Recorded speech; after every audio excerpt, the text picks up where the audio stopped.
What is up, everybody? Welcome to the Halftime Snacks podcast. This show features short interviews that you can listen during the halftime of your favorite sports events. Every Tuesday, I host fun conversations with talented people in the sports industry where we'll learn from their stories, knowledge, and experiences.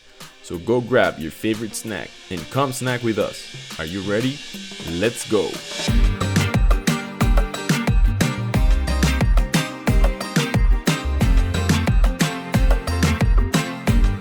Today's episode of the Halftime Snacks features a massive human being.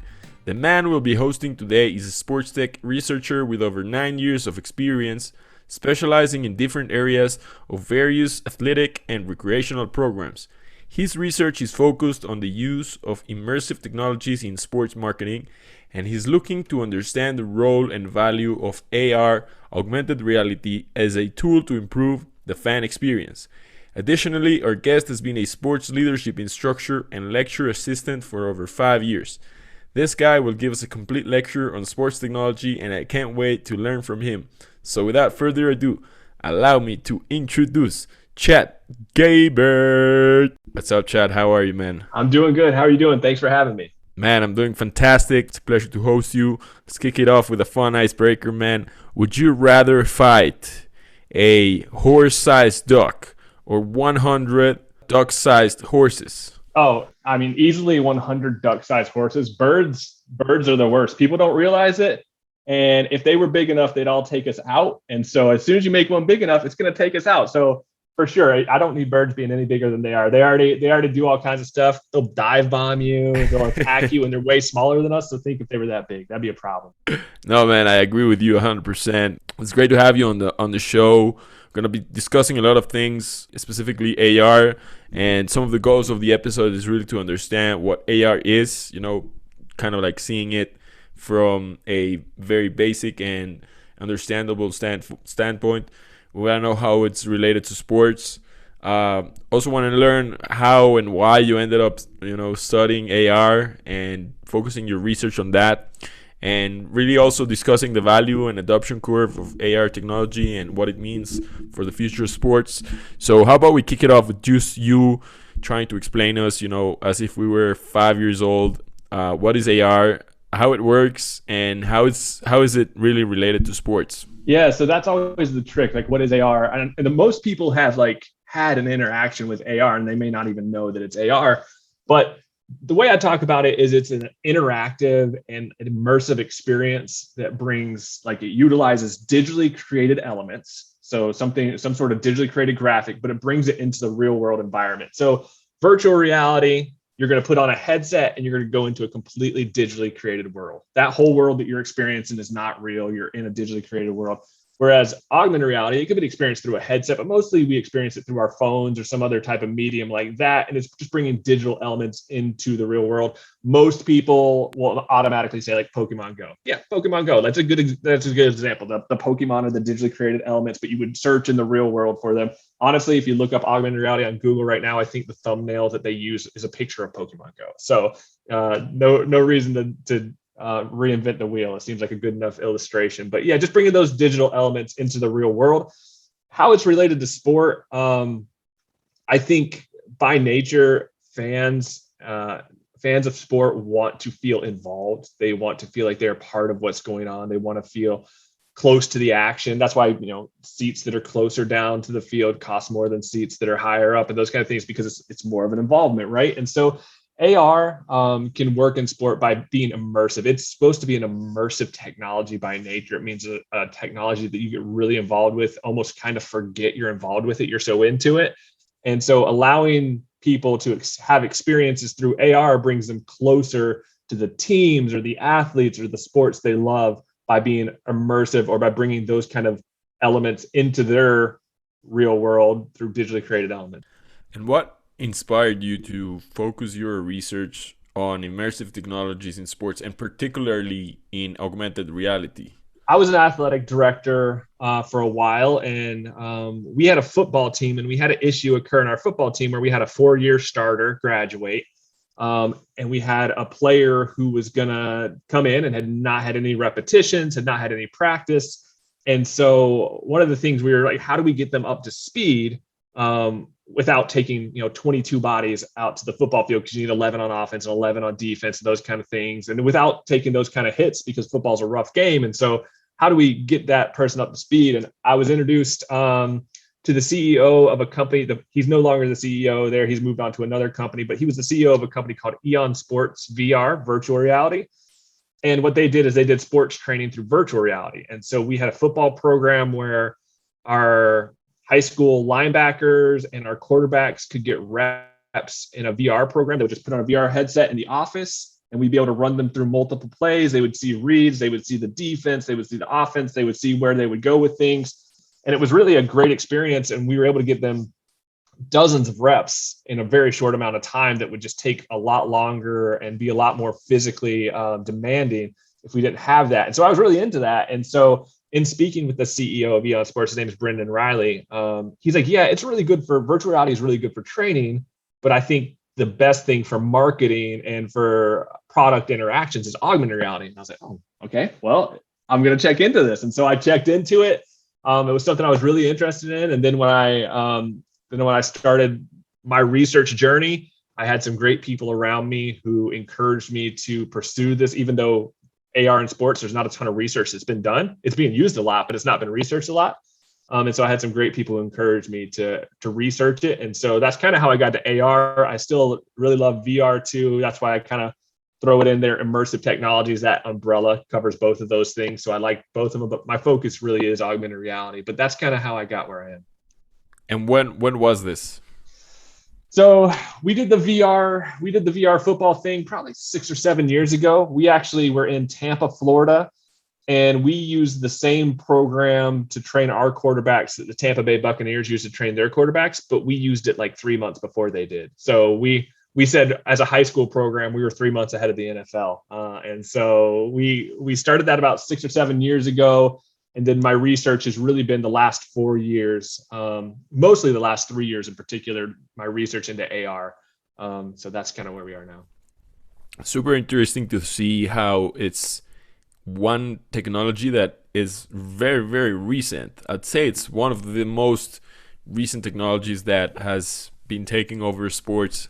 It has been taking over so fast. One of the examples that I can use from top of mind is the experience that they created with Nickelodeon on NFL. I don't know if you watched how, like, out of a sudden colors and slime was just popping over all over the screen, and the field was so fun to watch. And this is something super new. I mean, we're gonna be discussing a little bit more about adoption and how long is it going to take to really see it everywhere at all times, a little bit later in the interview. But I want to know if there's any specific pain that you think AR, augmented reality, is really addressing in the world of marketing, not really in sports.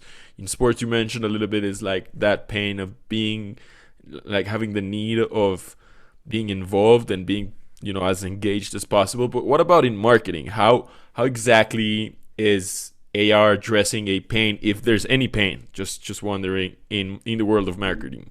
Yeah, that's actually a really good and a really timely question, especially hopefully coming off what's been going on with the pandemic and being able to be less involved in things. So Forbes magazine actually had an article where they talked to one of their they call them Forbes agency panels. They're experts in marketing because they work in these companies. And they actually covered this topic a little bit. And this was just this year. Some of the things off the top of my head, social shopping experiences. So maybe we're going to stores less than we used to. And definitely a year ago or so, we started going to stores a lot less just because of restrictions and things like that. But social shopping experiences have been really picked up by companies like Snapchat and Instagram, where they have shoppable filters and engagements. So AR engagements and shoppable filters, including like virtual try-ons or in-room demos. IKEA has one where you can try their furniture in your room. You can scan your room surface and you pick a piece of furniture, they'll place it in there. And so these social shopping experiences, I think that the pain point is people aren't getting out and shopping as much and seeing things as much. And honestly, one of the biggest things with consumers is being able to try things on and experience things. And so with Snapchat, Instagram, all these other things, people can try on a watch in augmented reality. You can scan your wrist, you can see what it looks like, sunglasses, clothes, things like that. So I think social shopping experiences are a huge thing. Virtual engagements, being able to interact with people or things in places where we can no longer interact with people and things. So like the Dallas Cowboys did one called Pose with the Pros, where you could stand in front of what they call it a magic mirror, which is basically a mirror where augmented reality people come in and you could take a selfie with these players. And there's also a bunch of hologram technology that probably in the next 4 or 5 years is going to allow holograms. I mean, there's already people doing things like at Apple events via hologram, but I think those things are going to pick up. And then hybrid experiences are a big thing I think it can help out with. And so if it's not in sport, so in sport, we talk about that in the stadium, but hybrid experiences in stores or at concerts or at events where maybe augmented reality is not the main event, but it adds on information of what's going on. So you're at a concert and you need directions to something. You can pull up a wayfinding app that can show you in augmented reality where you're going, or you're shopping and you want to find out more about a particular thing that you're shopping for. You can scan it and it will show you in your area what that looks like. So maybe those hybrid experiences. And then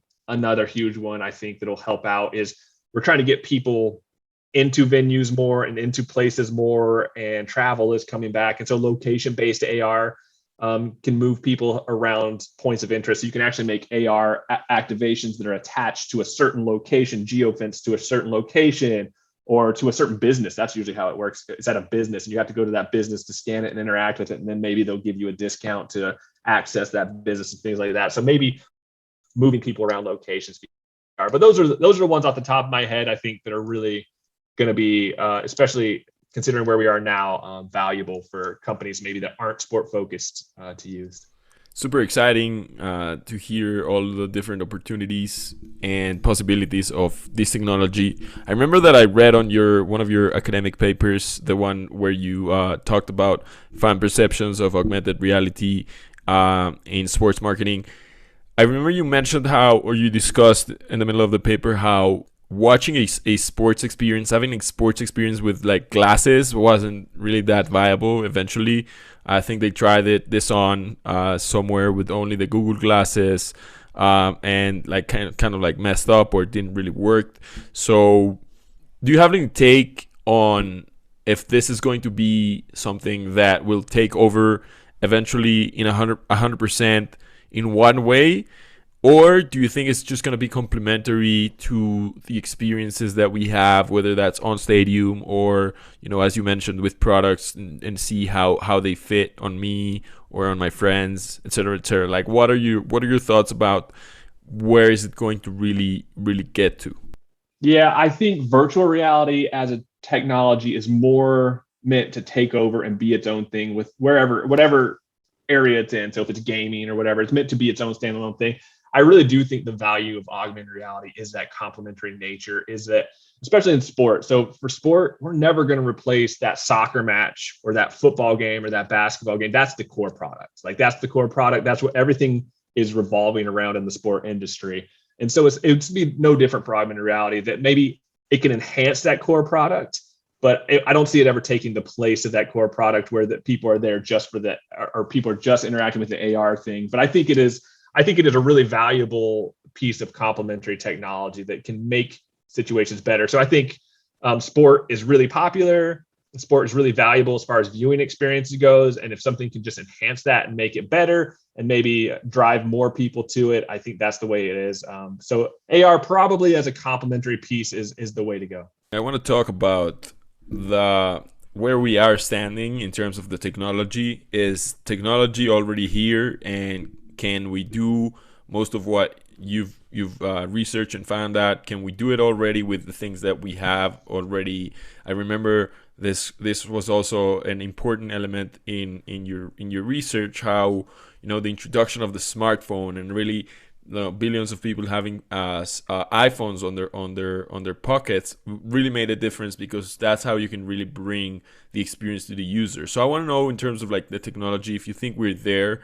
If you don't think we're there, what do we still need? Where do you see it really evolving? Yeah, like you said, the number of devices that are AR capable in the hands of consumers right now are in the billions. And that's because Google has AR core in their devices. So all of their devices being built now over the last really 4 or 5 years have AR capabilities built into them specifically for no other reason than AR interactions. And Apple has AR Kit, which is their version.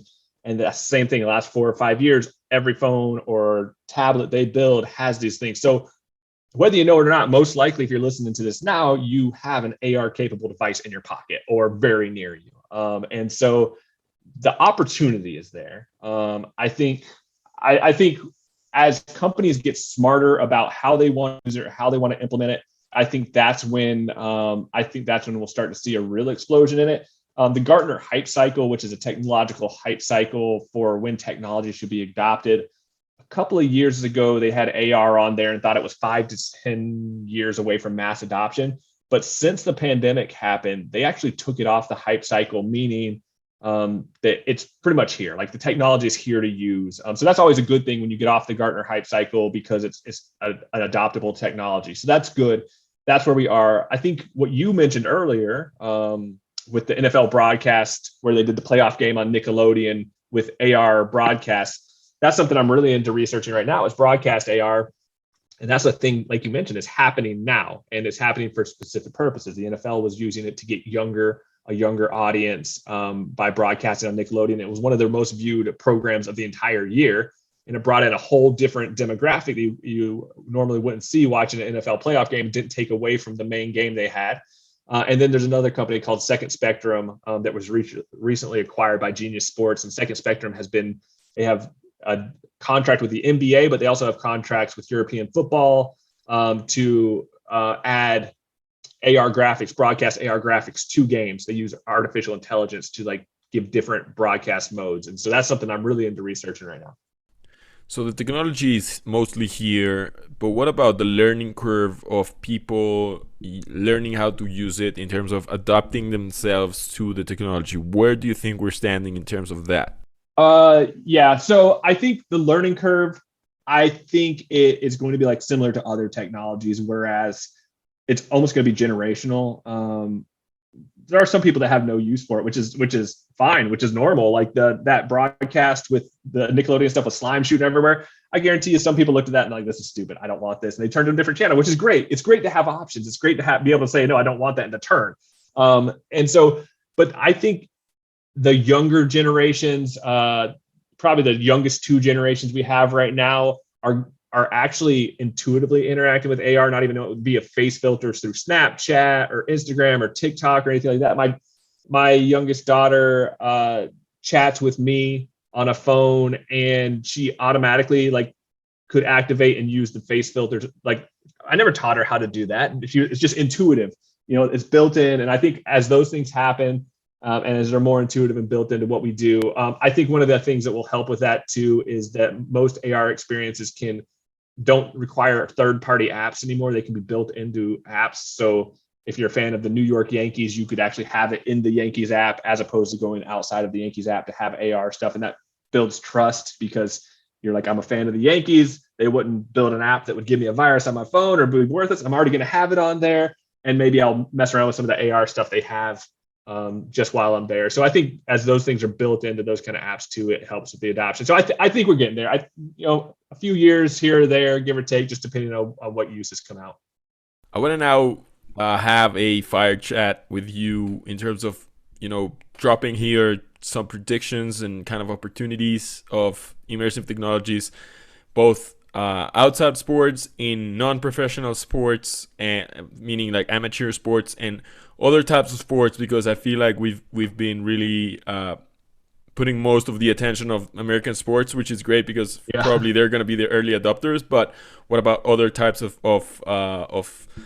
sports? And here's where I'm going to start with one prediction. I want to hear what you think. But I see a marketplace evolving of AR and different immersive technologies marketplace where companies, whether you're big or small, you can go to the marketplace and offer, a specific product or idea that you have for a specific audience, and then a provider or an AR technology coder or company will eventually create that for them and will put them out, anywhere, whether that's, on an app or as a camera. What do you think about that? Do you see that happening, Chad?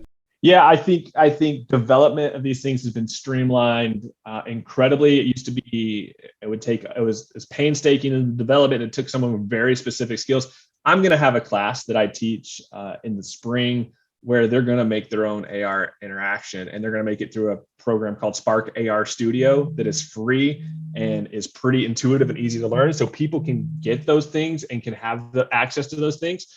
Um, where the opportunities are, my predictions for opportunities in amateur or non-professional sport. And by the way, a lot of my research or interest is in American sport because it's like what I'm here for. But I will say, uh, sport overseas, European sport is really doing a good job with AR stuff. Like people, I just saw something with a European soccer team did a kit unveil where you could try it on in AR and different things like that.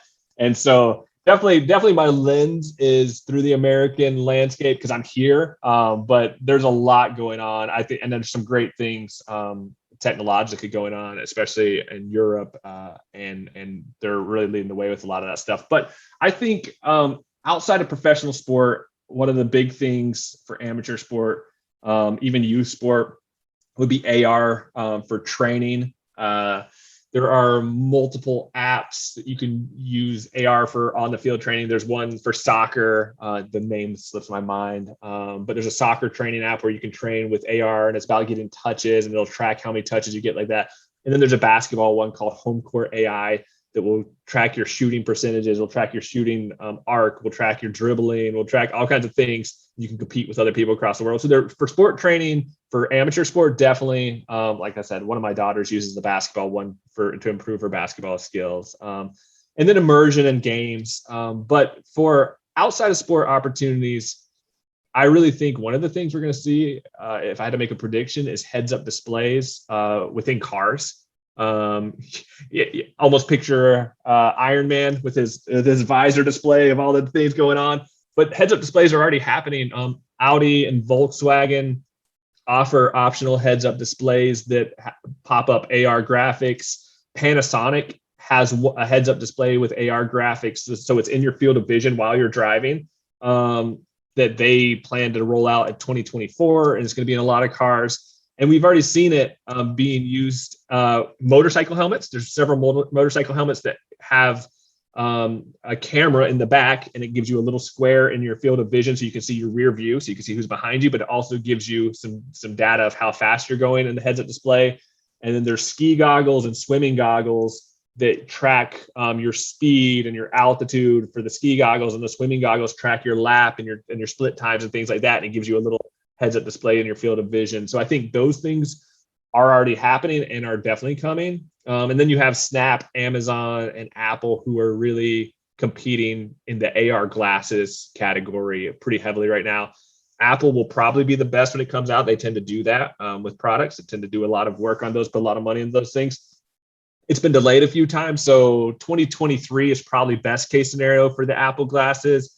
Maybe some people said all the way back to 2025, but those are things that will enable you to, in your field of vision without being distracting, see AR representations of text or social media or things like that. And so those things are happening. Google Maps has an AR heads-up display where they can do wayfinding, where you can hold up your phone and they'll put like literal arrows on the ground in AR for you to follow along. So I think that's where they're heading outside of sports. A lot of those things should just, by nature, the definition of augment is like to augment, to enhance, what you're already doing, and just make it better, or in their eyes, make it better, give you a lot more information.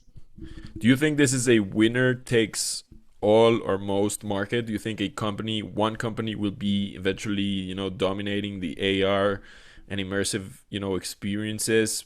Or do you think there would be like multiple winners that will focus on different types of technologies, whether that's, glasses or through their phone or through broadcast? Do you think there would be like one for each one?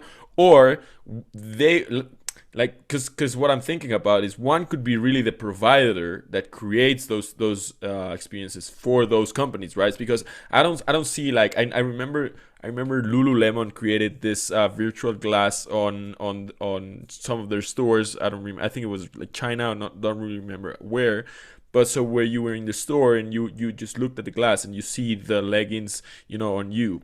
And so that was super interesting. But I don't see brands doing this their own. I see them using a technology that already exists, or a company that, or a provider or partner that already exists, and then just using them for their brand. So what do you think about that? Yeah, I think you made a couple of good observations in there, in that like AR has a few different implementations. So you have the AR glasses that are coming, you have AR smartphone use, you have broadcast AR, and then you have like overlay AR, which is done basically basically by just putting an overlay of digital elements on an item. I think you will have different leaders in the different parts. So like Apple focusing on their glasses, I don't think they care that much about the broadcast AR element. I think Second Spectrum is the leader right there right now, and Second Spectrum doesn't care about the glasses part. So I think they will take their own little pieces of this and split up. But when I think about it overall, like if I was to think about the AR glasses thing, I think somebody will be the best to start with and will do it the best. And by nature will have a stronghold or a foothold and be the leader. But I compare it a lot to how smartphone adoption happened, where Apple had the iPhone, the first smartphone, and they were the leader. And some people still think they are the leader. But, there's a lot of other players in that world now because of what Apple did. And so they followed, kind of similarly built technology. And so they got better. And so I think there'll be a core product that comes along that'll be the best. And then I think as it goes on, just by competition in the market, other products will kind of try to keep up or try to up the ante. And so we'll see who can do it. But I think you're right, too, about maybe not creating their own activations companies. I think it could be like, again, a comparison to the smartphone, how there's the App Store. And so, the technology being utilized is the smartphone itself through the App Store. So there might be a AR glasses being utilized, but it might have its own App Store. So you can have a Nike app AR through there, or Lululemon, like you talked about. And so maybe these companies will be able to access that technology that exists to create their own activations there. So I think those are all really realistic possibilities. What do you think will happen in the fitness space? Do you think there's any opportunity there? Yeah, fitness is really interesting. So we've already seen companies that do running. I talked about swimming, where they can do tracking within the goggles, but we've seen running companies that do like you can have classes that show an AR hologram that runs beside you, and you can basically have it be your pace setter, because everybody knows that like you run better and you do better times when you are competing with somebody, or you have something to chase or something to compete with. And so there's like already AR holograms that have been pace setters for running events and fitness events. Even AR scoring, like gaming. So I've seen gyms that have their treadmills hooked up and they show AR graphics of how everybody's doing in like a virtual race in the gym together. And so like you can kind of compete virtually with other people. And then there's also been, and they might get closer to like an esports type use, but there's also cycling races where you have basically a cycling system set up in your home. There's a company called Zwift that does it, and you can race people from all over the world with your avatar, and they do like actual races. They actually had an actual race where like money was handed out to the winner. Professional cyclists are starting to pick it up. So yeah, in the fitness industry, I think there's a lot of use, especially it could be something as easy as like instructional, because a big part of the fitness industry is instructional, teaching people how to do things. And so AR is good for like demonstrating. So you could pull out like, oh, I need to know the proper form to do a pull up, and you could pull out your phone, scan it, and then scan an area, and they could have someone display in the proper form, and then you could kind of emulate it from there. And so, yeah, fitness industry, I think, has a lot of opportunities too. It's I think we're going to see people, just like we saw in the pandemic, where people took a challenge and turned it into an opportunity. Like the fitness industry changed a lot during the pandemic by people starting to have virtual trainings like you through Zoom, right? I think those opportunities present themselves here too. So awesome, man. I'm very looking forward to what's gonna happen. Where do you see your career going after finishing your research and understanding more and more about AR? Where do you see yourself going through or doing? Yeah, so I'm lucky to be at a great university right now, Kennesaw State University, and I get to teach some incredible students, and I do get to do research here. I really think that is a big part of where I want to be for a long time, is in the classroom and doing research. honestly, some of my best ideas come from being in the classroom and bringing up like technologies and things. And every once in a while, a student will just be like, well, what about this? Or can you use it for this? And I'm like, I never even thought about that. That's a great idea. Right. And so it helps me keep a pulse on a lot of what's going on, because there's just so much out there. You can't keep track of it all. So I think continuing to research in this area, and then continuing to teach, and try to prepare people to work in the sport industry. I think that's a big part of what I want to do. That's amazing, man. Well, you've been giving us an amazing lecture on AR and immersive technologies here on the Halftime Snacks, to me and to all the listeners, man. And I can't leave this awesome conversation without asking you maybe a more personal question, man. And that is, what is a quote that you live by, and why you chose that quote? And is any specific reason why? Oh, interesting. I think one of the big things that I always try to focus on is like, there's a quote basically that says, esteem others as better than yourselves. And that means it's basically a servant leadership type thing. And I want to help others. I want to be there for others. And another thing that goes hand in hand with that is, someone told me, like, you never know when you encounter people, and you encounter somebody you've never encountered before, you never know what people are going through in their life. You never know what happened to them on that day. And so have grace with people, and care about people, and understand that maybe somebody's not a bad person because you think that you had a bad interaction with them. Maybe they had a bad day. And so having grace with people, I think those are the things I really try to do, and I've really been focusing on personally over the last couple of years. That's amazing, Chad. Thank you so much for sharing that with us, man. And I want to thank you so much for coming to the Halftime Snacks, man. It was an absolute pleasure to host you and to really learn from you, from everything you've been doing and researching and learning about AR and immersive technologies, man. I'm really looking forward to listening to this episode in like 10 years and see how many things you got right, because I'm sure it's going to be most of them or all of them. So really looking forward to that, Chad. And yeah, man, I appreciate you coming to the Halftime Snacks.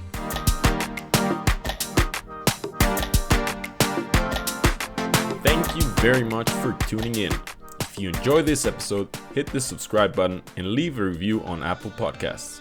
If you enjoy learning about the business and technology behind sports, make sure you subscribe to the Sports Tech Biz newsletter.